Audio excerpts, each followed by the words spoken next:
Salut tout le monde, j'espère que vous allez bien. Aujourd'hui, je vous retrouve dans une nouvelle vidéo pour vous parler un peu d'une ponette qui a vraiment beaucoup influencé ma vie.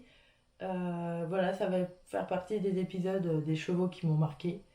Et donc aujourd'hui, je vais vous parler de Lassie. Sans plus tarder, c'est parti.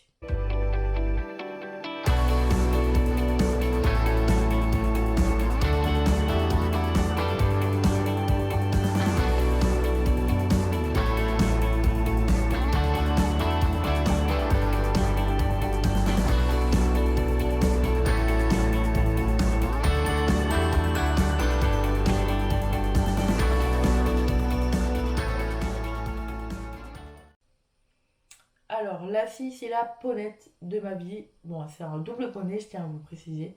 Mais vraiment, c'est la double ponette qui m'a le plus aidé dans ma vie. Mais vraiment que ce soit personnellement et même au niveau du cheval. Voilà, donc je vais vous en parler.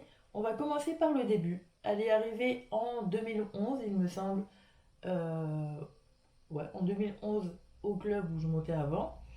Euh, c'est une ponette qui était vraiment très agressive avec les autres chevaux et même les humains.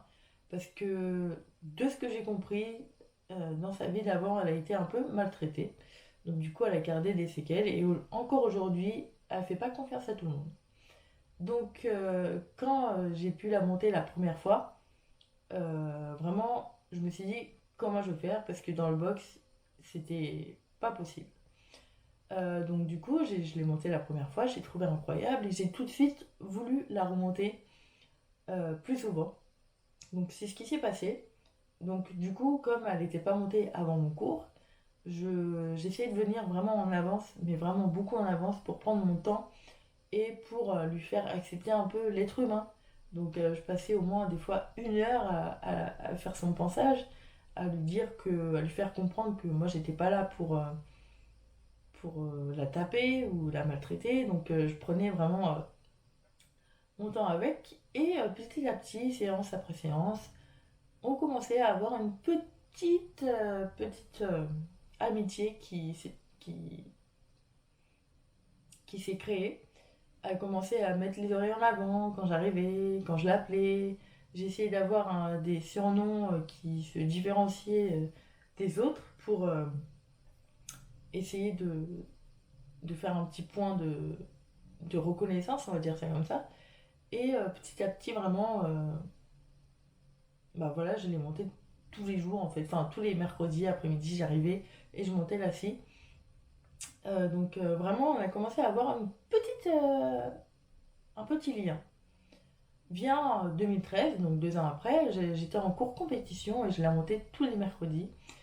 Euh, donc les liens ont pu vraiment s'agrandir.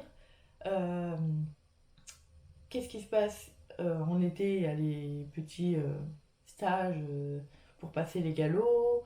Il y a aussi les stages de demi-pension. Enfin, c'est vraiment là, pendant une semaine, on pouvait les prendre en demi-pension et faire du dressage, des longes et partir en extérieur pour les remettre en forme pour la reprise. Et donc, je prenais toujours la scie. Voilà. On avait quand même un cours qui a été donné, mais vraiment, bah, c'est là où on peut vraiment tout faire en fait. Enfin, pas tout faire, mais genre, on peut agrandir à notre amitié. On venait le matin chercher les poneys au pré, parce qu'ils étaient en vacances au pré l'été. Et vraiment, on passait des semaines à s'occuper d'eux, et c'est ça qui, qui a poussé le truc, quoi. Après, en 2013, du coup, comme je vous ai dit, j'étais en cours compète. Et la même année, on est parti à la mer aussi. Il y avait un stage à la mer au Touquet pour, bah voilà quoi, pour profiter un peu de la plage avec les chevaux. Et c'était cette année qui a été incroyable en fait, parce que, enfin, ce stage qui a été incroyable en fait, parce que du coup, je suis partie avec elle.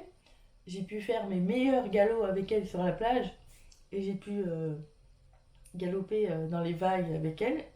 Et puis j'ai redécouvert encore une fois parce que elle était plus folle et plus sereine en fait. Et Dans cette semaine, on avait un cours de dressage, un cours d'obstacles ou deux, et un cours de cross. Et vraiment, j'ai été hyper fière de nous parce que j'ai fait aucun refus, aucune chargette, aucun taxi. Vraiment, on était en symbiose, quoi. Et vient une année, je ne sais plus pourquoi, j'avais fait une pause avec elle parce que j'étais devenue peut-être un petit peu trop grande. Du coup, je la montais plus. Et vient fin d'année, début d'année 2015, que je recommence en fait à la monter.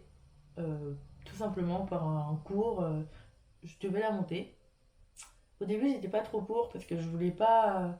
Il y avait d'autres, en fait, il y avait d'autres cavaliers qui l'avaient prise en compète, du coup, je pouvais plus la voir, je pouvais plus la sortir. Je continuais à aller la sortir brouter ou longer, mais si vous voulez, je passais plus autant de moments avec elle. Même si je travaillais au club, je passais quand même du temps, j'allais la faire brouter et tout, mais sinon, ça ne s'arrêtait que à là. Parce qu'il y a d'autres cavaliers qui avaient pris la possession de cette ponette. Donc du coup, 2015, je la reprends en cours et du coup, je me suis dit, bah vas-y, j'y recommence. Tous les vendredis, j'allais en balade avec elle en forêt, on faisait trotting. Tous les vendredis, j'étais heureuse, si vous savez.